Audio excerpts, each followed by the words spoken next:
Hello and welcome to the Lou Review.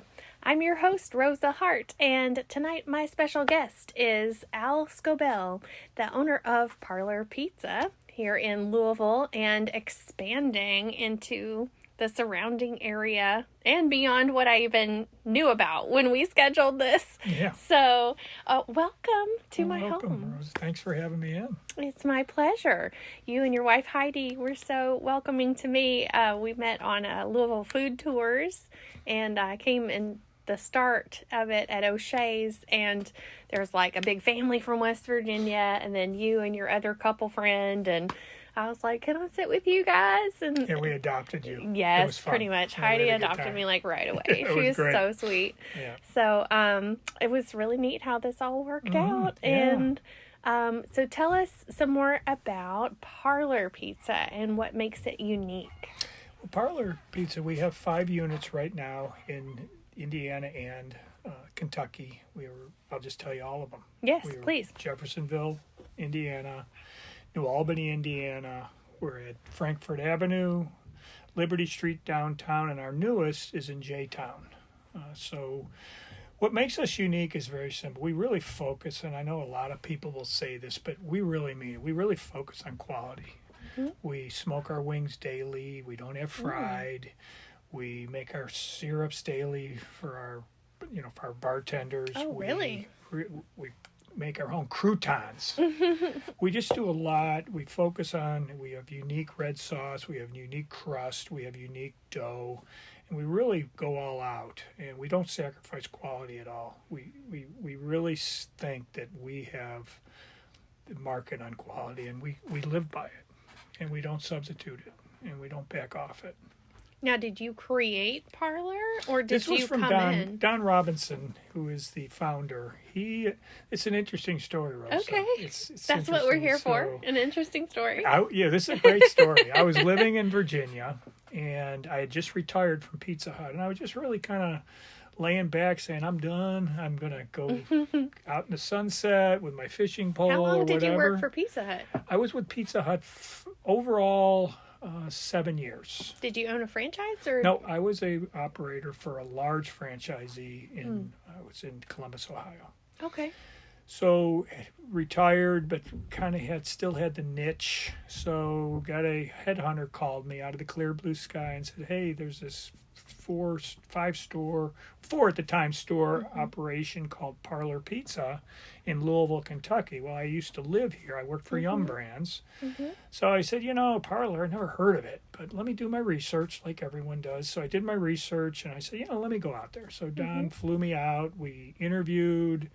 I went through all the stores, met the teams. I was really excited, but it didn't work out at the time. Just financially for them and for me, we couldn't meet. Were they inviting you to buy in? No, not at the time. Invitation not was? at the time. It was more just as an operator. I was going to run their operations. Like you had been doing for Pizza Hut at the time. Yeah. So Don and I kept in touch. I said, Don, let's just keep in touch. I really liked him. We really connected. So then he hired a couple people that didn't work out, and we kept texting and calling and just chatting. He said, Al, one day he just called me and said, Al, I got to talk to you. I said, yeah, Don, I'm moving here. So we talked. I said, Don, why don't I do this? Why don't I do some consulting for you? 15 hours a week. I love the concept. I really like what you're doing, and I believe I can help you. So, make a long story short, that 15 hours went to 20 hours, then went to 25 hours, and I think around November or December of last year, I said, Don, what are we doing here? I said, why don't you just bring me on? So he brought me on as a COO. So I'm his chief operating officer. And then what happened is he asked me, would you like to be a part of this and buy into the company as an owner? I said, as a partial owner. I said, absolutely. So here I am. So wow. I'm a part owner, I'm the COO, and it's a great brand, and I love working. I've got some great people I work with on our executive team. I have great managers, I have a great operations coach, and we're really enjoying what we're doing. That is so cool. I love how you just came out of retirement for this because you were just enjoying it so Right. much, and I guess you caught a vision for where it was going, I did. right? Because I as did. you were coming in, you were like, so much has happened in the last few weeks. Right. So you talked about the quality of what you're doing on like a crouton level and a syrup level, right? And you've got your 5 locations in the Louisville, is it Jeffersonville? Jeffersonville, New Albany, And and New then we Albany. have 3 in Louisville. Yeah. So, and now you're expanding. Can you talk about any Sure. of those? Sure. So I actually went on a trip today. We went to Lexington. We're going to do a joint venture in Lexington. We've got 3 sites planned. We've already secured 2. The third one we're diligently working to secure that as well.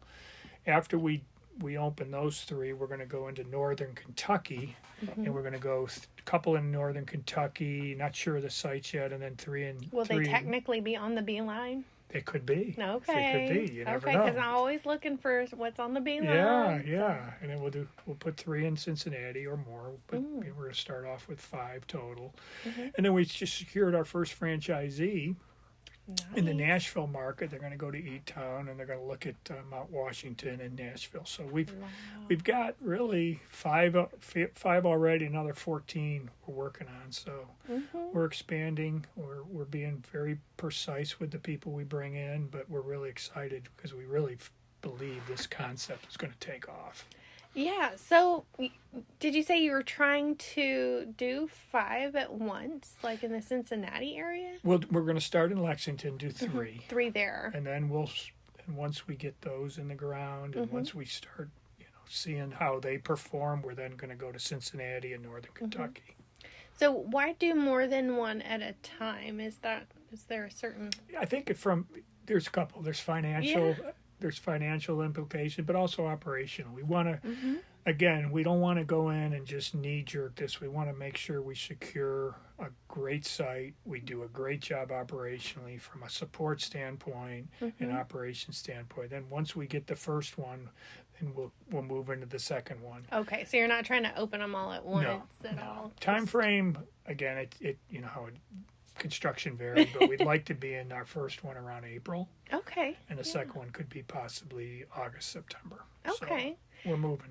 And that's pretty exciting too if they are in succession like that, because people are like, oh, I like that one, but I want to go see what this one is like. Like a lot of the different restaurants will have a different interior in different locations, maybe that reflects the neighborhood. Like, are your stores going to be like that, or are you going to have them be pretty uniform, or what do you think? That's a great question. So we like to go into second generation buildings, and then we formulate it from there. Okay. Again, one of the parts of our visit today is we were looking at the layout, and we had people in, and we're just going to really pattern it toward Parlour. Now, when you look at Parlour, there's a few things that stand out besides the quality. We love the large patios, the large open bars. So we're looking at that aspect. Whenever we look at a building, it has to fit that prototype of what we're looking for.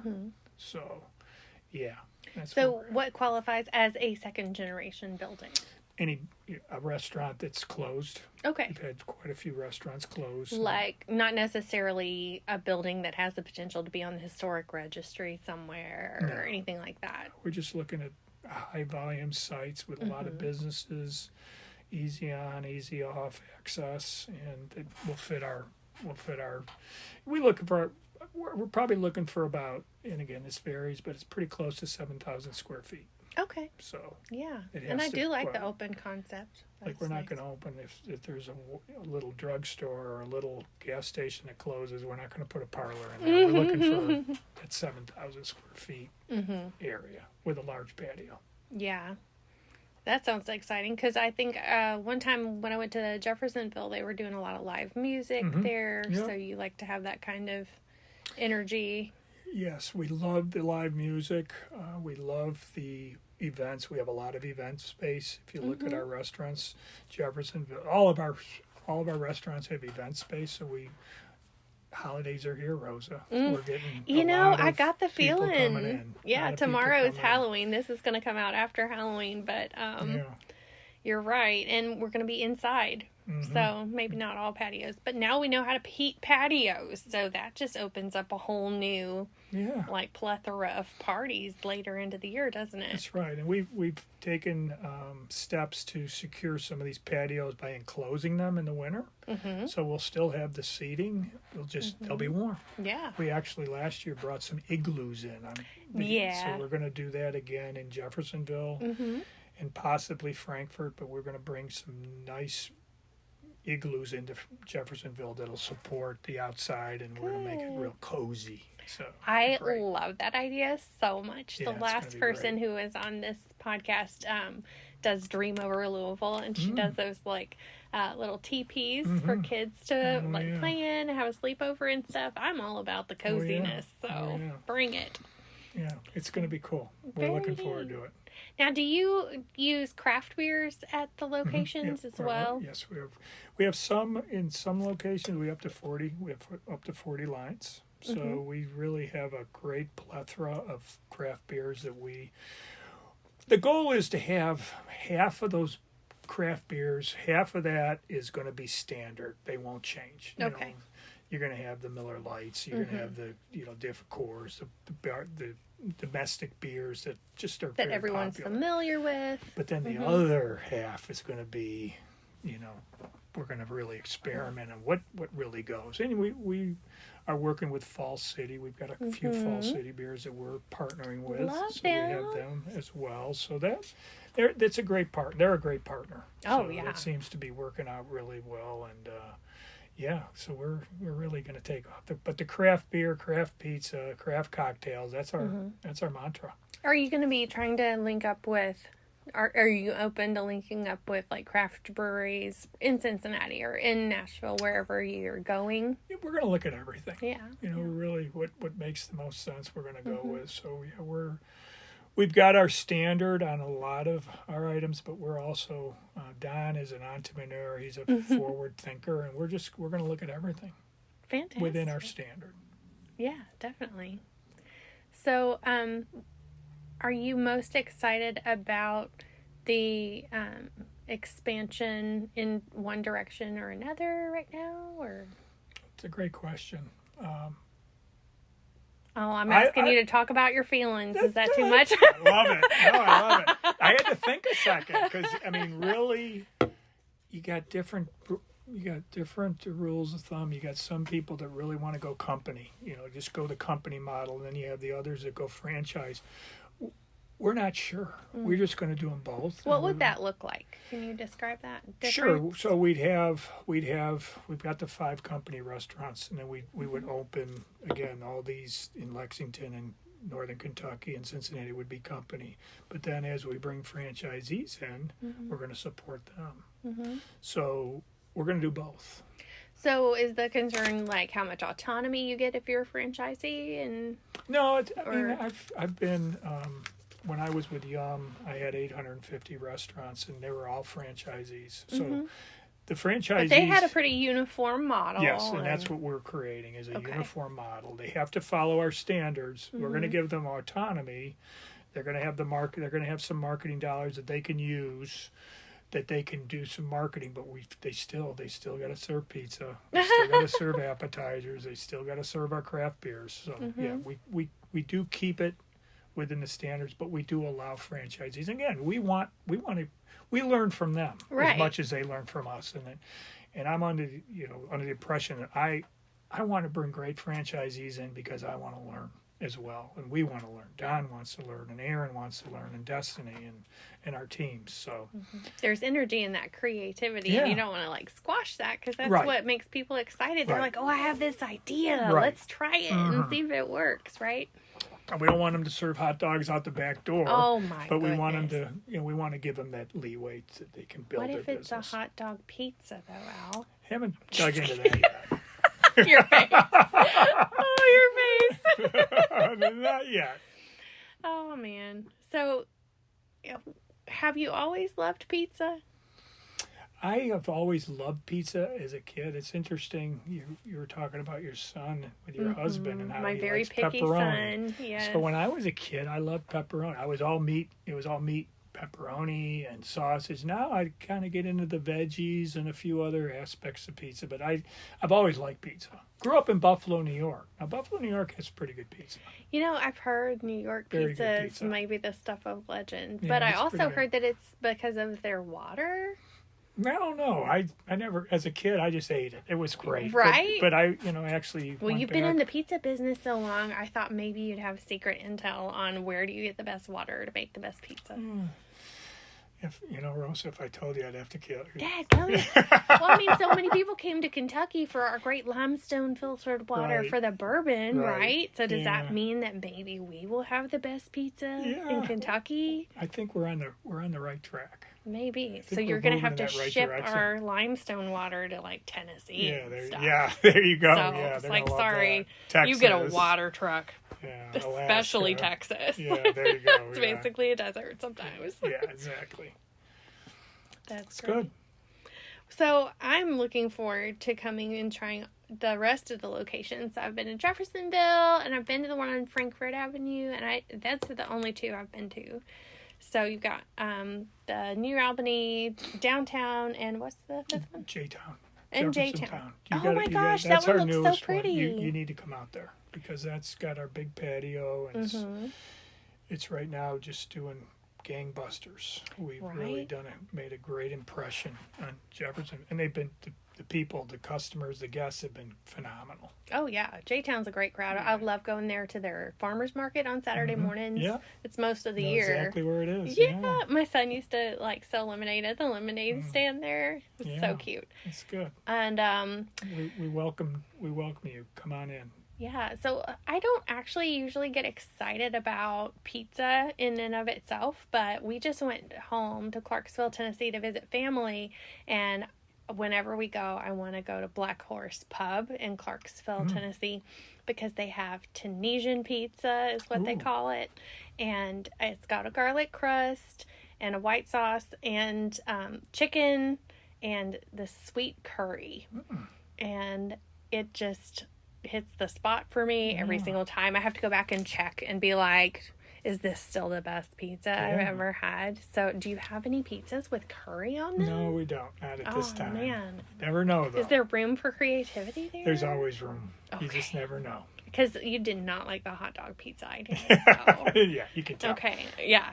That's totally fine. I was joking. But I'm serious about the curry, though. Yeah, okay. I'll put that in my memory bank. In your How's memory that? bank. Yeah, that's great. That's great. We do have some great pizzas. The Doctor Pizza, the best. My favorite do is love Doctors. the hot honey pepperoni. Ooh, it's That great. sounds good. Yeah, hot honey pepperoni on thin crust. Yeah.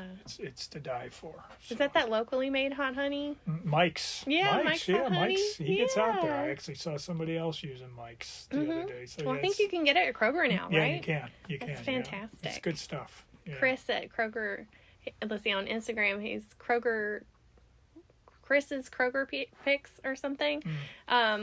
Anyway, he had me come out there one day for a get together of all these different local brands to choose which ones are going in the Kroger stores. We have so many great small foodie businesses. It was just like a treasure trove. There was like 500 different businesses there. Wow. It was incredible. So I'm glad to hear that Mike's Hot Honey is It's being good. used on It's your going pizza. well. Yeah, it's good. It's good product. Mm-hmm. It's my favorite. We have some upstairs. My husband loves it. So, well, okay. Well, thank you so much for coming out today, Al. So if people want to find the nearest Parlour Pizza near them, they can go to eatparlourpizza.com, right? And then follow on social media at Eat Parlour, and that's spelled Parlour. Right. That's it. Perfect. Yeah, don't leave out the U. You might get don't lost. forget that. That's great. Well, this has been my pleasure. Thank you very much for this opportunity and to share our story and just where we're going with this great company. And we look forward to having new people come into our restaurants, and we'd love to see you at one of our 5 locations. Or all of them, you know. Or all of them, Gotta see what's different about each one. That's and right. What makes each one special. That's right. They are unique. And then my son will get pepperoni pizza at every single one. He's in. There you go. Good. Well, thanks for being here. Thank you. If you've enjoyed this podcast, subscribe on whatever platform you're listening, and you can follow along at Lou Food Reviews on all social media for the pictures of where I go, like Parlour Pizza. And I'll see you in the next one.